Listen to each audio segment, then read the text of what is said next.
Hey, sweetheart. Are you all tucked in? Good.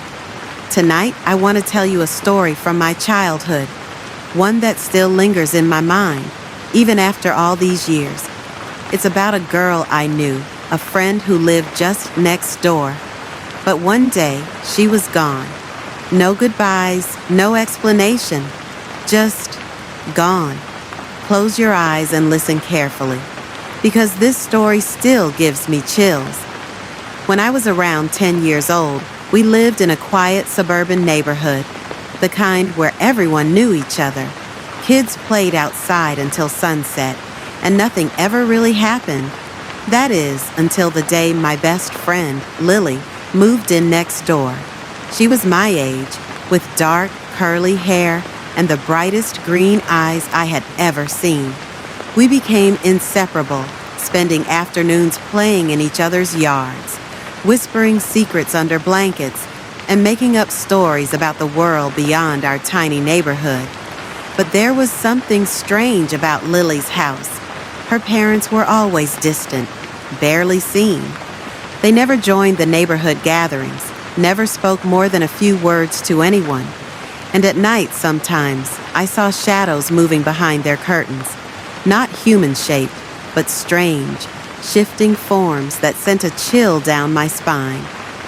One night, Lily and I were lying on the grass, staring at the stars, when she turned to me and said, "If I ever disappear, promise me you won't look for me." I laughed. "Why would you disappear?" Her green eyes darkened. "Just promise." I didn't understand, but I promised anyway. Then one morning, she was gone. Her house was empty. No moving trucks, no goodbye, just silence. I ran to my parents, confused, but they only gave me worried looks and told me not to dwell on it. "They must have left in a hurry," Dad said. "People move all the time." But something wasn't right. All of Lily's things were still in her room, her toys, her books, even her favorite pink sneakers by the door. It was as if she had simply vanished in the middle of the night. I tried knocking on the door, but no one answered.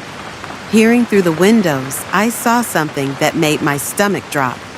The house looked abandoned, covered in dust, as if no one had lived there for years.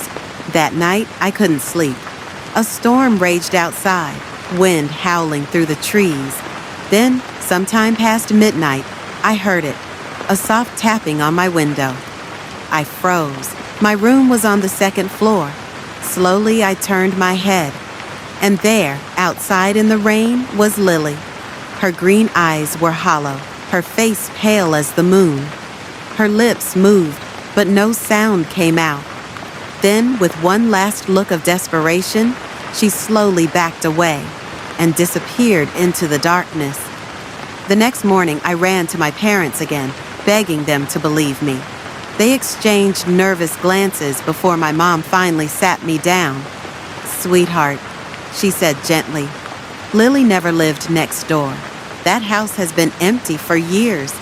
I felt my blood turn to ice.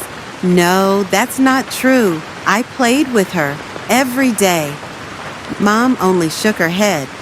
"We never saw anyone move in. We let you play in that yard because we thought you were just pretending." I refused to believe it. I ran back to the house, determined to prove them wrong. But the house was different. It was old, crumbling, the windows boarded up. It looked abandoned for decades. My knees went weak. This wasn't possible. Just days ago, it had been normal. Just days ago, Lily had been here. In a daze, I stepped onto the porch and my foot hit something small, a pair of pink sneakers, Lily's pink sneakers, and inside them, faint, muddy footprints leading into the house. The next morning, I woke up feeling uneasy. The events of last night lingered in my mind like a bad dream, but I knew it had been real. Lily was gone, and no one else seemed to remember her. Determined to find answers, I decided to visit the old house next door. The shutters were closed, and there was no sign of life. I knocked on the door, my heart pounding against my ribs. No response. I tried the handle. It was locked. Peeking through the window, I saw nothing but dust and empty rooms. It was as if no one had lived there for years. Confused, I ran to my mother. "Mom, where is Lily's family? Why is their house empty?" My mother gave me a blank look. "Lily? Who's Lily, dear?" My blood ran cold. "Mom, the girl I played with every day. She lived next door." She frowned, concern filling her face. "Sweetheart, that house has been abandoned for as long as we've lived here. Are you feeling okay?" Panic gripped me. I ran to my neighbors, asking about Lily. No one remembered her. Even our teacher at school looked puzzled when I mentioned her name. It was as if she had never existed. That night, I couldn't sleep. I kept staring out my window at Lily's house. Then, just past midnight, I saw movement. My breath hitched. A shadow flickered behind the curtains. The front door creaked open. I watched, frozen in fear, as a figure stepped out. It was Lily. She looked exactly the same. Her blue dress, her ribbon-tied braids, but her eyes were hollow, like black voids. She tilted her head and smiled at me. I gasped, stepping away from the window. When I looked back, she was gone. The next morning, I checked again. The house was still empty. Days passed, then weeks. The fear faded, but I never forgot. Until one night, years later, when I was packing my things to leave for college. A soft knock echoed at my bedroom window. Slowly, I turned. Lily stood there, smiling. "You never said goodbye." A week had passed since that eerie night when I found Lily's empty house, her mother's cryptic words still echoing in my mind.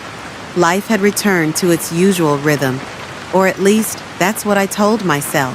But deep down, I knew something was off. Each evening, as the sun dipped below the horizon, I felt a strange pull toward the vacant house. The curtains in Lily's old room would sometimes flutter, though there was no wind. Once I swore I saw a flicker of movement inside, but when I ran over, the house was as silent and empty as ever. Then the nightmares began. Every night I dreamed of Lily standing in the middle of our street, barefoot and dressed in the same blue dress she had worn the last time I saw her. She didn't speak. She only pointed toward her house, her face expressionless, her eyes hollow.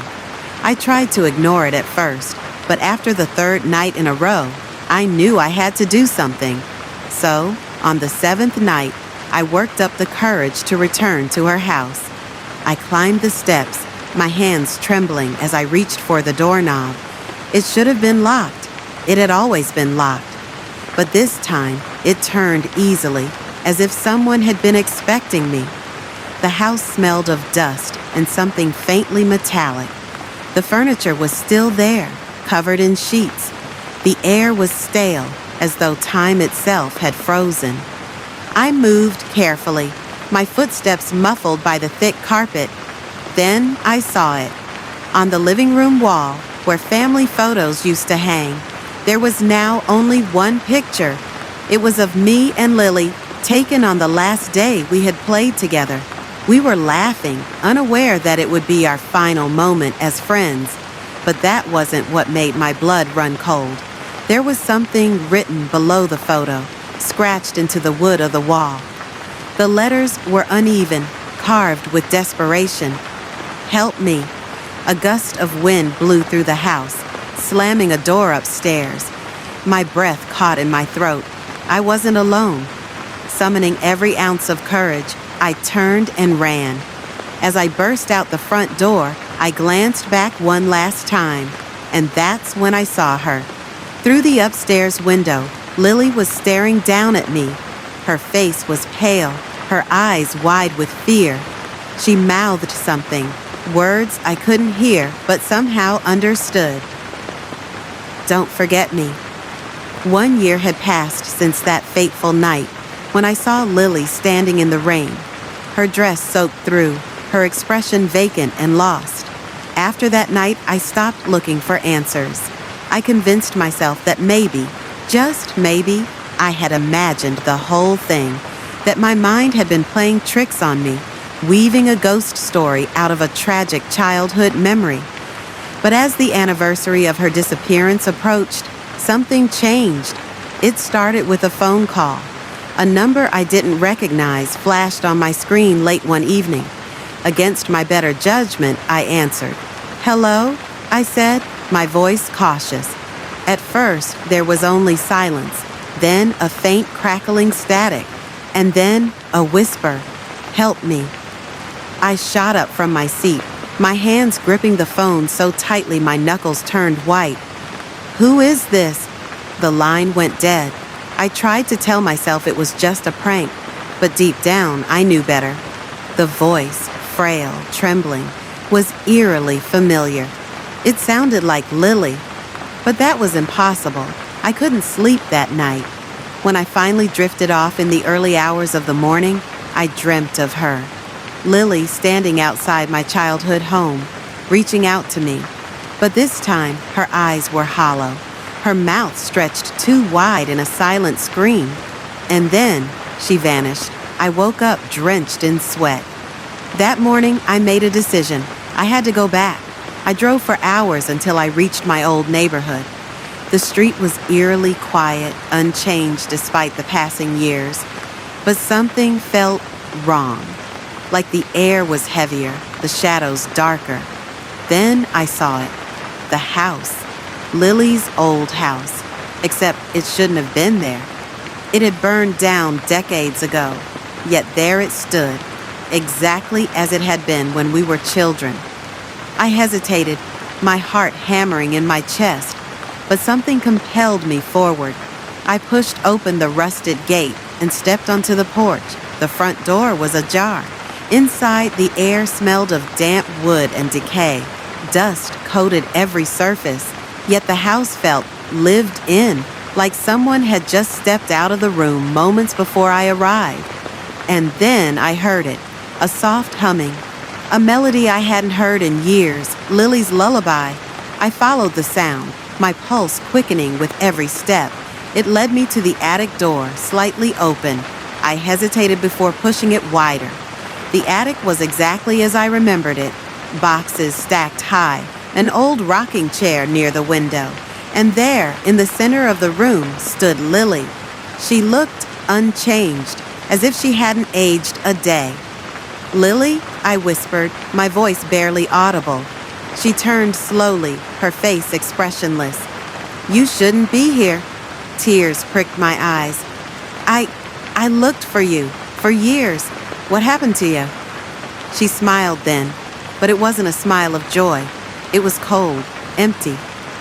"I never left," she said. "I was always here." A chill ran down my spine. "That's not possible. This house is a graveyard," she interrupted. "It holds memories, and it holds me." I took a step back, dread curling in my stomach. "I don't understand." Lily's expression darkened. "You don't have to, but you need to go, now." A sudden gust of wind slammed the attic door shut behind me. The room grew colder, the shadows stretching unnaturally. I turned to run, but the floor beneath me shifted, like the house itself was breathing. Then I heard it. The voices, soft whispers echoing from the walls. They called my name. I stumbled back, my mind screaming at me to flee, but my feet wouldn't move. Lily stepped closer. "Go," she said again, her voice urgent. "Before it's too late." The shadows swirled around her now, wrapping around her limbs, pulling her back into the darkness. Her eyes, once warm and familiar, turned black, void of any light. I bolted. I don't remember how I made it out, only that I ran faster than I ever had in my life. When I reached my car, I didn't look back. I drove until the house was nothing more than a distant nightmare in my rearview mirror. I never returned, but sometimes, late at night, I still hear the humming, and I wonder if Lily ever really left that house, or if she became a part of it. Well, sweetheart, that's my story. I still don't know what happened to Lily. I never saw her again. And even now, sometimes I dream of her standing in the rain, staring up at me with those empty green eyes. So, if you ever hear a soft tapping on your window in the middle of the night, don't open your curtains. Good night, darling. Sweet dreams.